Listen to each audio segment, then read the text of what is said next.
We have reached the third part of our series of discussion on the Philippine Congress.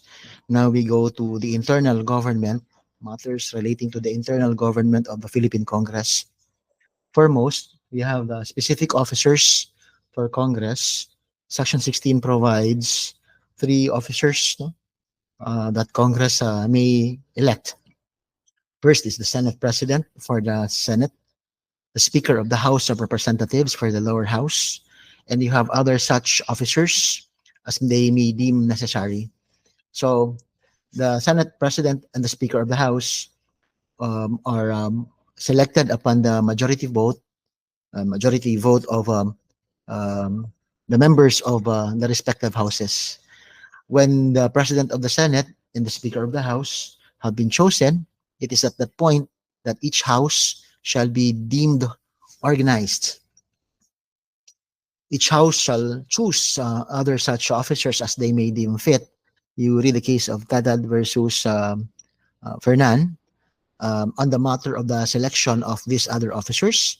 According to the case, the Constitution is dead silent on the manner of the selection of the other officers in both chambers of Congress. So Congress, the respective houses, may determine the manner of selection as far as the other officers are concerned. Now, in order for Congress to act, in order for Congress to proceed, they must constitute a quorum. Now, according to Section 16, a majority of the house of each house shall constitute a quorum to do business, but a smaller number may adjourn from day to day and compel the attendance of absent members. So, how many members of the house do you require so that Congress, each house can do their own business? It's a majority, but there is such a thing we call shifting majority. Shifting majority depends on the membership of the house, and when it comes to the votes that require, for instance, the majority or even the two-thirds, and in some instances, one-third, the majority depends on those who are present to vote. No, that is what you call the principle of shifting majority. Only the votes of the majority of those present in the session, there being a quorum, are required to pass a law, for example. No, that's the principle of shifting majority. A smaller number may adjourn from day to day to compel the attendance of recalcitrant members.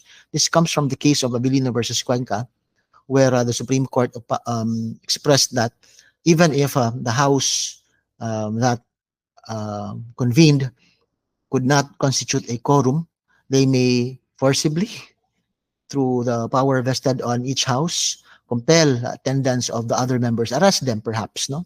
If you call it that. So they may be arrested so that they can attend, so that the House can proceed to do business, thereby because of the constitution of the forced majority. Each House shall also determine their rules of proceedings.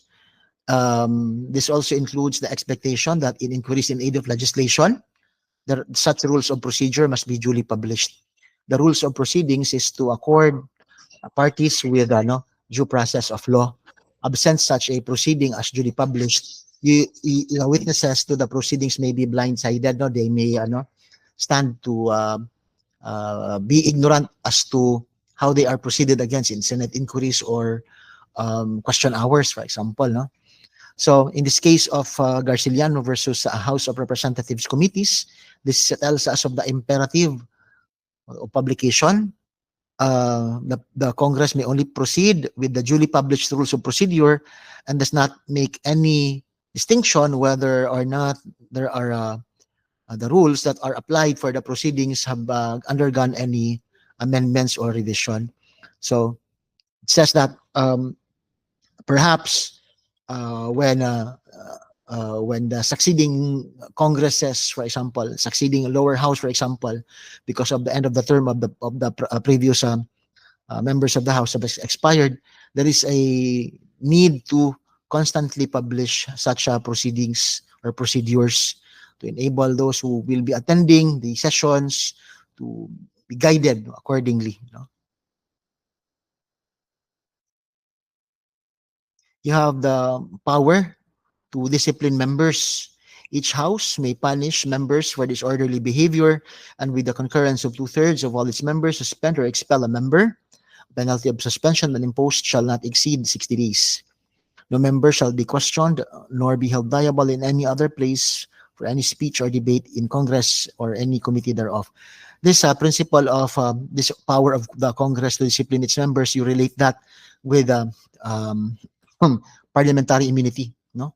That although members of Congress, for example, are immune from suit, no, for whatever they utter in the halls of Congress or any of its committees, for such disorderly behavior, Congress may call on such a member for disciplinary purposes, no. So the discipline may take the form of censure, or upon two-thirds of the votes of the members, suspension. But the suspension should not be exceeding 60 days because these are elective officers, and suspending them for a longer time will disenfranchise their constituents in their districts. So just 60 days of suspension, no more, no? Because that would be defeating the will of the electorate. Then you also have expulsion, which requires also two-thirds vote. Santiago versus Sindigan Bayan tells us that the suspension under the Anti-Graft and Corrupt Practices Act is different from the power of Congress to discipline their members. No, it's a different thing. No, Congress may suspend, and so can the courts as well. No, that's the case of Santiago versus Sandigan Bayan. Remember this case of the matter of Teves. He was suspended by Congress because he was deemed to have been AWOL, and because of his posts on social media that were questionable, no? And also because he was designated recently as a terrorist then at the time. Now, on the enrolled bill doctrine, as well as the journal and congressional records, Section 16 proceeds by saying that each house shall keep a journal of its proceedings and from time to time publish the same, excepting such parts as in its judgment may affect national security. The yeas and the nays of any question shall, at the request of 1/5 of the members present, be entered in the journal. Also, second requirement, each house shall also keep a record of its proceedings. So what is the journal? The journal is simply a resume of the minutes of what transpired during the session, summary of what happened, no? It's according to Bernas, the resume of the proceedings must be duly documented for publicity's purposes, no?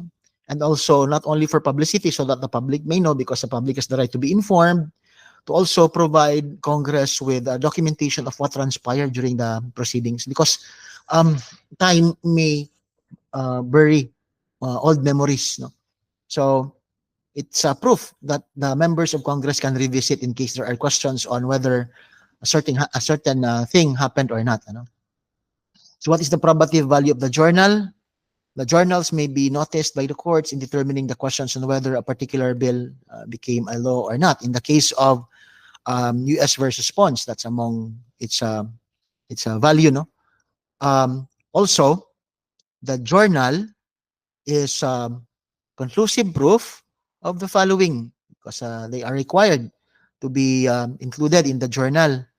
Final reading of the bill, the third reading yan, which includes the voting of the yeas and the nays of a vote, no? Veto message of the president: when the president does not sign a bill into law, it returns the vetoed law to the House of Origin. That is included in the journal, the veto message, why the president may explain his veto in that message, no, for record purposes. The yeas and the nays of on the passing of a bill, vetoed by the president, no, also.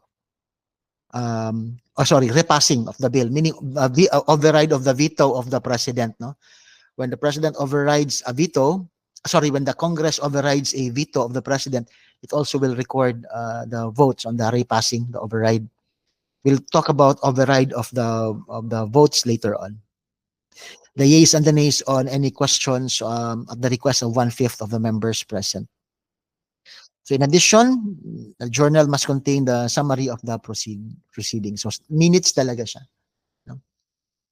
So the second principle here is the enrolled bill doctrine, no? The enrolled bill. What is the enrolled bill? It is the version of the bill signed by both houses, because both houses, when there's a proposal for a bill, will independently conduct their own three readings. And when the three readings are finished and there is a favorable vote from each of the house successively, the bill is signed by the president of the Senate and the speaker of the house, and it's considered already an enrolled bill. That enrolled bill, signed document, the signed bill, no, of the signed version of the bill, is their certification that that bill is the bill that the Congress wants to pass, so that no riders can be inserted thereafter. No other modifications can be signed thereafter or made thereafter, because their signature, the enrollment of the bill, is their sealing of the bill to be submitted already to the president. If there's in fact any mistake in the bill, there is no more way to amend it except by repassing the bill, no, or an amendment to the bill itself. For example, you have the Anti-Voyeurism Act and the other acts where if there are typographical errors, you know, notice there, instead na public area, pubic area, sinabing pubic area, no, taking photos or videos, no, of the pubic area of another without consent, for example. So the only way to correct this is by amendment of the law.